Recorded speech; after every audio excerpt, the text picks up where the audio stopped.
It's Jody with All About the Harvest, and today I'm coming at you with the last 10 days in the Every Bit Counts challenge for August of 2024. And here is what I preserved in the last 10 days of August. So as you know, or if you have watched any of my Every Bit Counts challenge videos for this month, there are a couple things that I kind of do consistently. If you haven't watched any of those videos, I'm going to briefly go over them now, and then I'll go over some of the other projects that I've done. So every day when we have coffee, I save our coffee grounds, I dry them. These aren't dry enough yet. So once they're dry, then I put them in just a used coffee container. And then this goes into my potting soil mix. It goes in to feed my worms for vermicompost so that I can then make compost to put back into the garden and into my plants. So that's something that I do whenever we make coffee. I just save and dry them. The next thing we do very similarly is when we have eggs, I clean out the shells inside and out, and then I dry them. And after they're dry, I put them in a container like this. So then, because this is getting pretty full, I'll smash these down. And then after I fill this completely up, then I will powder these. And again, I will also use that in my potting soil mix, feeding my plants in the garden, and then also in my vermicompost. So if I have tea, I will dry the tea that I have had, and then after it's dry, I put it in here, and this is where I keep my dried goods that I'm going to vermicompost. So any bits that fall down from the dehydrator when I'm dehydrating things, any tea, anything that's dried like that, I add this into my vermicompost with my other food products for the vermicompost. So those are some things that I do on a regular basis. And then here are the other things that I've done in the last 10 days. So one of my nasturtium plants, part of it broke off, and I think it was due to a storm that we had. So what I did is I took those leaves and the flowers and I dehydrated them.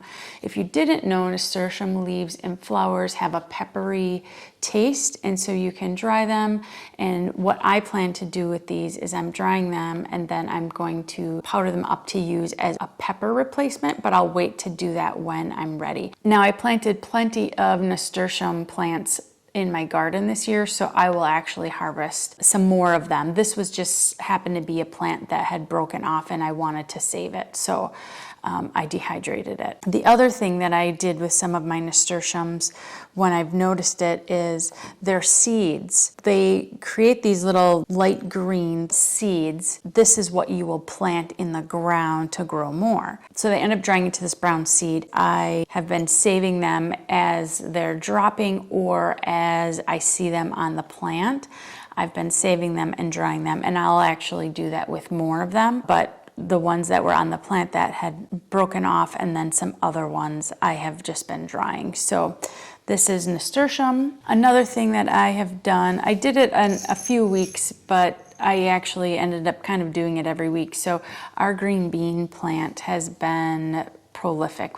I planted, I don't know how many seeds in the spring, probably 6 seeds or so, and our green beans have just been prolific. But sometimes you miss a green bean and then it gets kind of, the seed pods get kind of big, and when they do that, then I open them up and then I put them in a little container to dry or on a plate to dry, and they will dry faster if you open them up versus leaving them in here.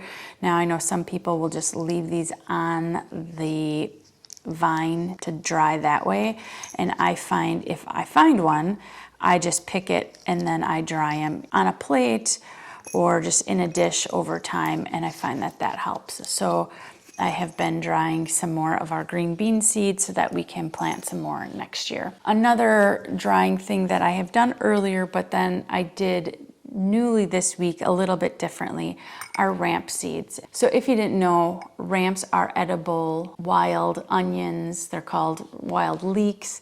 They have a flavor of onion and garlic, and they are very prized wild edible. I had planted some in my landscaping about 3 years ago, and then 2 years ago I planted some additional ones, and they have just thrived there, and they have gone to seed. 2 weeks ago, I had accidentally knocked some of these little seed heads off of their stem when I was doing a mulching project. I saved them and I'm drying them because obviously these seeds are very sought after, and obviously if you want more ramps, you want the seeds. So I'm drying them. But in the meantime, the ones that I didn't knock off were sitting in my landscaping, and they had all of these were brown and ready to drop their seeds.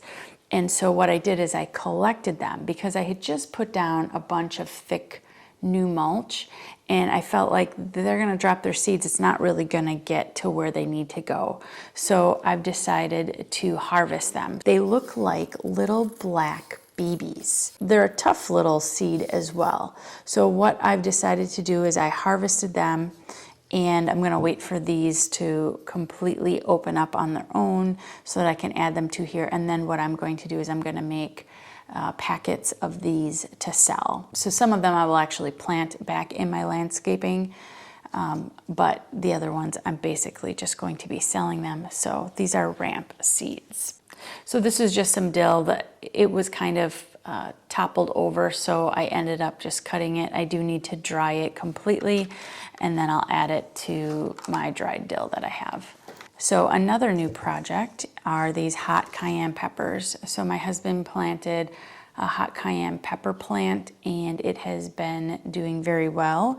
And so we're testing a couple things. We just picked a green one to see if by letting it sit here, if it would turn red or if it'll just be green and kind of wither away. But any of the red ones we do pick, and then we're allowing them to dry so that we can make some cayenne pepper spice. So this is just the very beginning of that project. This is another new project that I did this month. I've done this in the past, but it's a new one that I've done for this challenge. And these are Juliet tomatoes. They are like a small Roma, in my opinion. So they are meaty. They're not very, very juicy. They are considered like a grape tomato, sort of like a cherry tomato. So they're smaller. These plants have done really well. I first planted these last year and absolutely love them. And then this year I got some more. One of the things I do when they're very prolific, which they are right now, is I will take them and I will cut them in half and I will season them. I season them with a homemade Italian seasoning, and then I dehydrate them to make basically sun-dried tomatoes. So when we need sun-dried tomatoes, then I use these.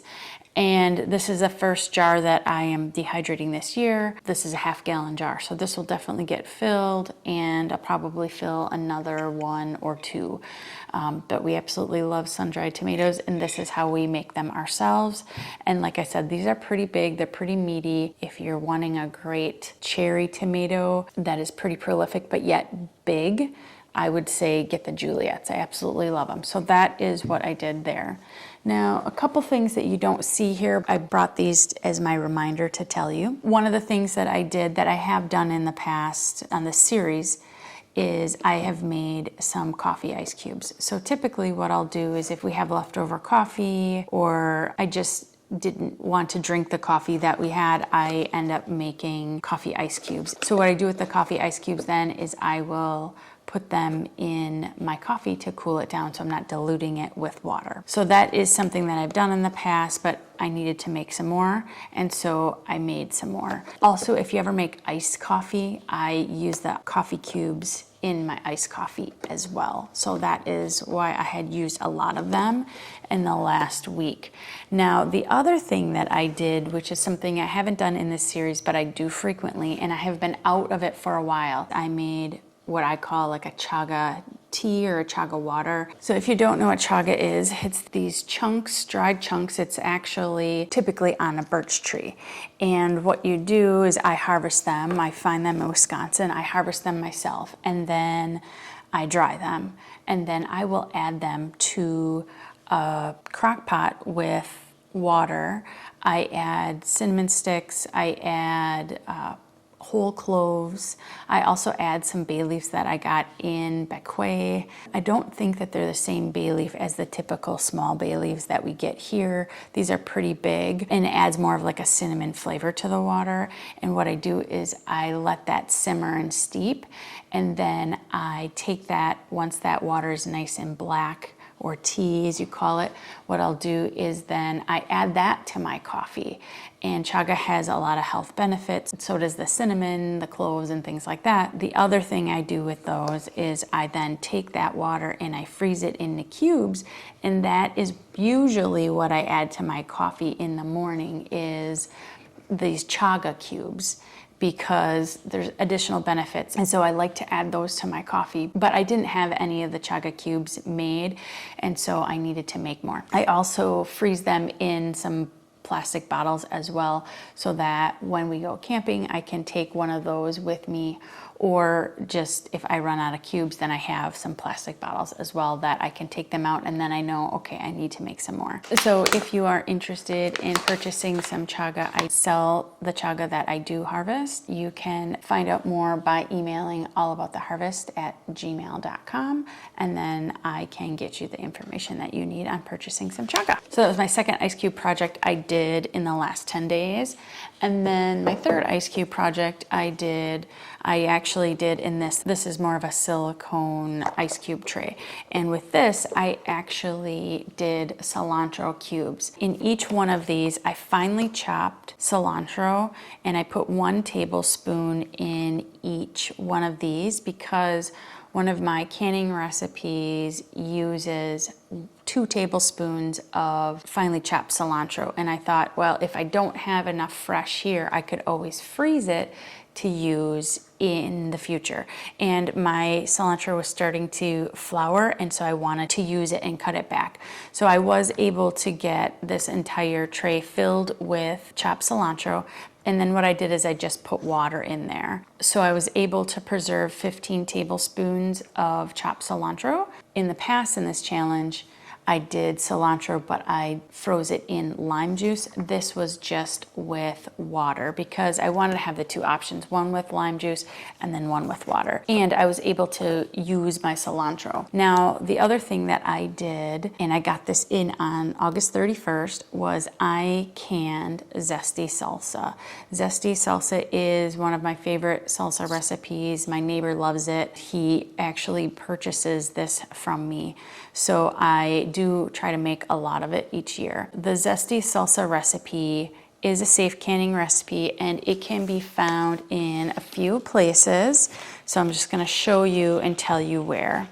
So in the new Ball Blue book, the brand new one that came out this year, the only 2 places I've actually seen this in a store are at Walmart and Meijer. It is on page 108 of this book. The other place you can find this recipe, it's called the New and Updated Ball Complete Book of Home Preserving 400 Delicious and Creative Recipes for Today, and I will link this in the description below if you want to get it. I actually love this book. There's a lot of recipes in here, and this is on page 205. The other place you can get it is from Ball's website. So if you go to Ball Mason Jars or ballfreshpreserving.com, and in the recipes type in zesty salsa, you will find the recipe there. I printed it out. I make notes. I think I've told you this in other videos. I do make notes on how much each recipe made. So for this particular batch of zesty salsa, I made a double batch that yielded 19 pints of salsa. If you do have questions on canning and you want to make sure you're canning the safe way, I do teach canning courses on how to can following safe, tested, and approved methods only. I'm not going to teach you anything that's unsafe, and I give you the science behind why you should can that way and why you shouldn't can another way. If you're interested in learning that, I do have some online canning courses that you can take as soon as you purchase them. You can download all the materials. You can watch it from your phone if you want, but you can also watch it from your desktop. I will put a link to my canning courses in the description of this video so you can check them out. So that is everything that I preserved in the last 10 days in August. It is September 3rd today, and yesterday I canned 13 quarts of the crushed tomatoes recipe so that my sister would have plenty of crushed tomatoes.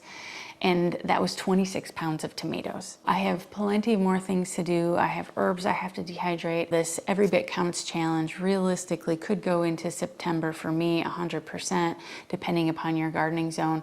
And that is why I've decided I'm going to keep my canning course on sale through the end of September. If you're wanting to learn how to can, make sure you check out the link below so that you can get that at a discount. Make sure you subscribe to my channel and hit that bell button so that you're notified when I release my next video on this challenge. And that is, what did I do in the entire month of August? So I'll give you a rundown of everything that I did. I will go over things that I learned and things that I will probably change or do the same for next year. So make sure you're on the lookout for that video. The Three Rivers Homestead does run this Every Bit Counts challenge. She's the one who started it. Her name is Jessica. She also does a pantry challenge that is in January and February, where you try to use up all these things that you preserve instead of going to the store. So if my schedule will allow, I'm going to try to do that, and I invite you to do that as well. So start putting up some food, start preserving so that you can partake in that challenge as well. Again, this is Jody with All About the Harvest, where I teach you how to grow, use, and preserve your harvest. Until next time, happy preserving.